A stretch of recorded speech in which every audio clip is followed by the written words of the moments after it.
Give away നോക്കണ്ട, ഞാൻ എന്തായാലും ഇവിടെ ഗിവ് അവേ ഒന്നും കൊടുക്കാൻ പോകുന്നില്ല. ഇപ്പോൾ അല്ല, കുറെ നാളുകളായിട്ട് യൂട്യൂബിൽ കണ്ടുവരുന്ന ഒരു ട്രെൻഡാണ് ഗിവ് അവേ കൊടുക്കുക. നമ്മുടെ കയ്യിൽ എന്തെങ്കിലുമൊക്കെ വേണ്ടാത്ത കുറച്ച് സാധനങ്ങൾ ഉണ്ടാവും, അതൊന്ന് കൊടുത്ത് ഒഴിവാക്കണം. അതിനുവേണ്ടി പലരും പലരുടെ യൂട്യൂബ് ചാനൽ ഉപയോഗിക്കുന്നു. ഗിവ് അവേന്റെ ഈ വീഡിയോന് താഴെ കമന്റ് ഇട്ട് കഴിഞ്ഞാൽ ഞാൻ നിങ്ങൾക്ക് കുറച്ച് സാധനങ്ങൾ ഗിവ് അവേ ആയിട്ട് തരും. പല യൂട്യൂബേഴ്സും അത് നല്ല രീതിയിൽ ചെയ്യുന്ന ആൾക്കാരുണ്ട്, ഞാൻ അവരെയല്ല കേട്ടോ പറഞ്ഞത്. അതല്ലാതെ സ്വന്തം ചാനലിന്റെ എൻഗേജ്മെന്റ്സ് കൂട്ടാൻ വേണ്ടി മാത്രം കുറെ ആൾക്കാർ ഒരുമിട്ട് ഇറങ്ങിയിട്ടുണ്ട്.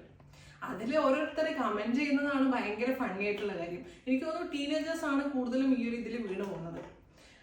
ചേച്ചി എനിക്ക് ഇതുവരെ ഗിവ് അവേ കിട്ടിയില്ല, ഗിവ് അവേ എന്നെ പോലെ ഇതുവരെ ഗിവ് അവേ കിട്ടാത്ത ആൾക്കാരുണ്ടോ? ഇതൊക്കെ കാണുമ്പോൾ സത്യം പറഞ്ഞാൽ ഭയങ്കര സഹതാപം തോന്നുന്നു. മക്കളെ, നിങ്ങൾക്ക് എന്തെങ്കിലും സാധനം തരാൻ വേണ്ടിയിട്ടുള്ള ഭയങ്കര ആഗ്രഹം കൊണ്ടൊന്നല്ല ഇവർ ഈ ഗിവ് അവേ നടത്തുന്നത്. നിങ്ങൾ കുറെ പേര് വന്ന് കമന്റ് ചെയ്യുമ്പോഴും കുറെ റിയാക്ഷൻസ് ഒക്കെ കൊടുക്കുമ്പോൾ ഇവരുടെ യൂട്യൂബ് ചാനൽ തന്നെയാണ് വളരുന്നത്.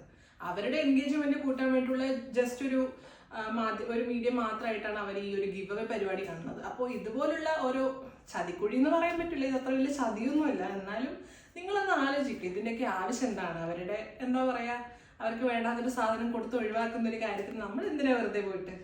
അതുകൊണ്ട് ഈ ഗിവ് അവേ കൊടുക്കുന്ന ചേച്ചിമാർക്കും ചേട്ടന്മാർക്കും ഒക്കെ ആയിട്ട് ഞാൻ ഈ വീഡിയോ ഡെഡിക്കേറ്റ് ചെയ്തു.